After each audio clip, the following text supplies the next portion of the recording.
Hello, welcome back, and another video. On my sister channel, Fred in the Shed 2, a year ago, I did a video on this GoodHome portable air conditioning unit that we got from Screwfix. I believe B&Q still sell it, but it's a bit of an outgoing model now. This is a 12,000 BTU, British thermo units. I don't know what that means.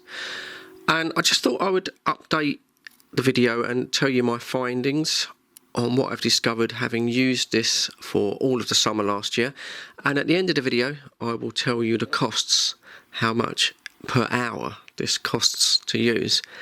Now, first thing I'm going to say is, if you're considering one of these portable units, and these are still pretty much a luxury here in the UK.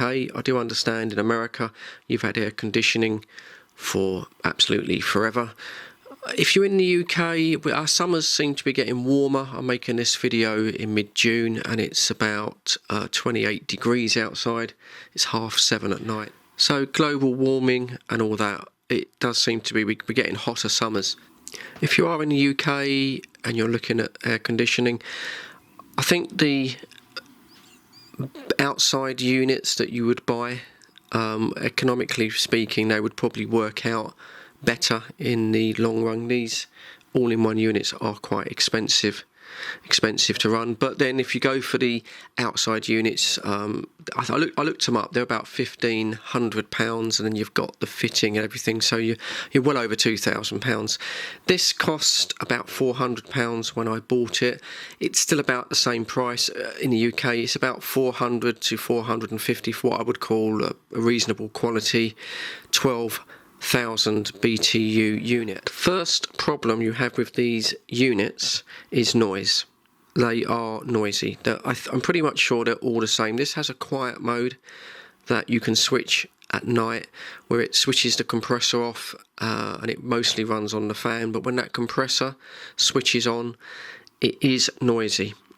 To the point where, if you got normal hearing, the missus last year did have to wear some earplugs on the hottest nights. Now, on that note of noise, when the full compressor comes on, and I'll demonstrate that in a second, this is a 12,000 BTU unit. It's a bit of an overkill for the size of my bedroom, but I would say go for the largest capacity air conditioner you can get, purely because the compressor, it won't have to switch on so frequently to maintain the cool air temperature. If you go for, say, a 7 or an 8,000, 9,000 BTU unit, the compressor is going to be running a lot more continuously.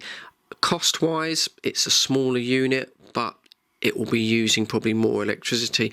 I believe this one runs about 1400 watts when it's at full capacity. So that's equivalent to maybe a hairdryer or a 1-bar electric fire. So it does add up, it's not cheap. However, if you keep the temperature reasonable, I generally set this at about 22 degrees. You'll find once it's got the temperature down in the room, the compressor will switch off, and then it's more economical. So yeah, two factors: noise and the electricity running costs, especially since they put electricity prices up last year. So it's 7:40 in the evening. It's 27.5 degrees centigrade in here, so we're going to switch this on.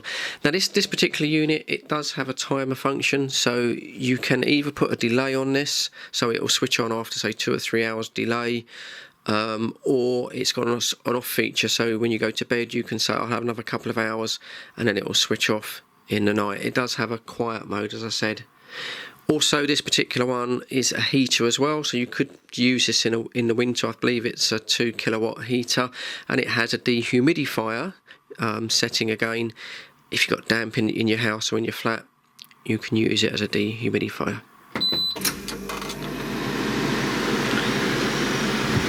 So there you go, I've just switched it on. And you've got 3 fan settings on this. This is on its lowest setting, and you probably hear by my voice, I'm having to raise my voice. This is the noise problem that I was talking about, and if I turn it up,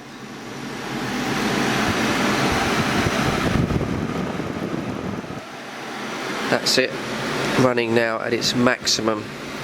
So it is pretty noisy. I tend to find that really with the fan setting, just have it on number 1 and that does the job. It takes about, I would say, 3 or 4 minutes for it to stabilise, for it to try and get the temperature down. I did, on the other video, I did have a temperature, one of those little temperature trigger things. I put it right into the receptacle here, because when this is got itself stabilised, you physically cannot hold your hand in front of this vent. It becomes very uncomfortable, and I believe I got it down to about -10 or -11 on the thermometer. It was quite surprising. Anyway, we're going to have this set at just 22 degrees. It's 27.5 in at the moment, and I'm going to close all the curtains, and we'll leave it on for an hour and a half or thereabouts, and then we'll come back and then we'll see how it's done. We'll see how it's lowered the temperature in the room. Right, I've had this running just under an hour now, so it should have had a chance to bring the temperature down in the room. Now this room, I didn't really tell you, it's not too big. It's about 14 foot by 10 foot. So for the UK, that's probably about an average sized bedroom, I would guess. Let's have a look at the temperature. So hopefully you can see that. It's a little bit dark in here. So 19.9 degrees. So it was 27.5. So it's dropped it 7.5 degrees. And there you go. That's set on 20 degrees. And the compressor it's actually switched off now. So it's just the fan running. And that's still quite nice and cool. But that is as quiet as it gets. And if I stop talking, that's still quite loud, and when that compressor kicks in, which it does, it is loud at night time. Now as for the costs, so we've run this for a year. It's been quite difficult in the UK because they've put up our electricity costs per therm quite drastically. But I've worked this out, and I think it's costing me about 35 pence an hour to run. So if you use it sparingly like we do, and we run it for say a couple of hours in the evening, maybe 2.5 hours to get the temperature down, it's only costing us £1 in the evening. If you were to run this all night, 7-8 hours at 30 pence an hour, yeah, it's going to start to sort of get a little bit expensive over the week. But really, you shouldn't need to run this the whole time. I mean, you can set the timer and have it switch off at say midnight or something. It just gets the temperature down to a nice cool level when you go to bed. It is a bit of a luxury. Personally, it was so hot last year in the UK. I think it's probably worth it, but I can understand a lot of people would just be quite happy with just a bedroom fan. So I hope this video has been useful. There's the thumbs up in the dark from Fred in the Shed. Please give me a thumbs up down below if you find this interesting, if it's helpful. But as for now, as always, cheers, thanks for your view time, I do appreciate it. Stay safe, catch you on the next one.